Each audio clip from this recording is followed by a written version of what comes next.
52 house in Newcastle County, the last of our Unit 4 pieces by architects Robert Venturi, John Rausch, and Robert's wife, Denise Scott Brown. These are all architectural professors from Yale University who designed this house in Delaware in the United States. This was made between 1978 and 1983 of wood frame and stucco. While teaching at Yale University, these architecture professors took students to Las Vegas. And at Las Vegas, they studied the architecture of all the buildings. And what they saw was that in the modern era, signage was integral to the architecture of this new United States, new modern cities. And so they began to critique the international style because it has no ornamentation. So this is Ville Savoy. That is our international home. Think also of the Seagram's building in New York City. That's an international style building.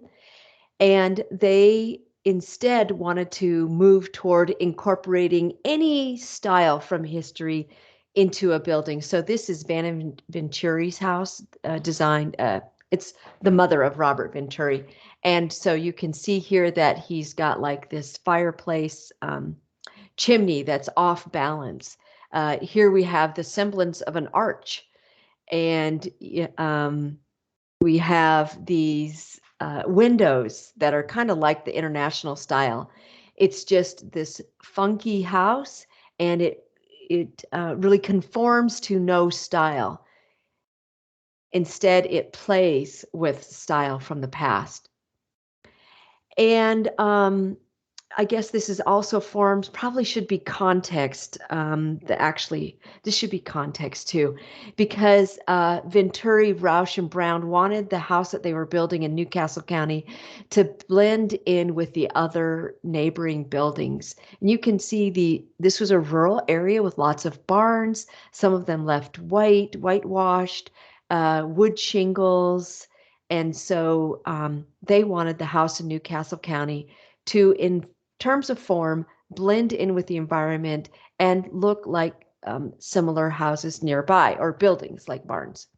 And you can see from this facade that they've got here, it's kind of a round shape, that it does kind of blend in, and they've got white here. And they have these cedar shakes that are wood that they just kind of left natural, and that blends in. So in terms of form, the front and rear, that says reed, but it should say rear facades, or just the fronts of those parts of the building, they're the ones that get special treatment. And you can see here, this is the front of the house. This is what we call a screen. Now, if you are a hunter, you would stand behind a screen. It allows you to kind of hide. You can still look out at the animals, but they can't really see you as easily. And so this is kind of like a billboard reminiscent of Las Vegas, but acts like a blind. It's really got no functional purpose other than being a blind, other than it adds detail interest to the house. And then on the back, in terms of form, again, they're really playing in bringing in classic architecture here. These are Doric columns, plain capitals, and these are not essential to the building. They're not holding up a lot of weight. They are just kind of concealing the load-bearing columns behind them. So you can see 4 of them here, but look at this one here. There's like half of it. It blends into the wall and just pokes out here. And this one is divided by the downspout from the gutters. So this is all about playing with architecture, taking whatever bits they want from the past and throwing them in. In terms of form, this is the inside. This is our inside of one of 2 images, right? And look at these whimsical cutouts. Again, they have no essential purpose in the house. So they're not like that international style, the Villa Savoy, where it's kind of got to have some purpose. Instead, these are just decorative. Almost seems like they've been cut out with what do you call those saws? Just like a handsaw almost. And then this is a chandelier hanging down that is kind of a wood cutout also, but again is sort of decorative and playful. And this is the inside of the Seattle Art Museum. It kind of has those exact same cutout forms that add interest but have no serious weight-bearing use.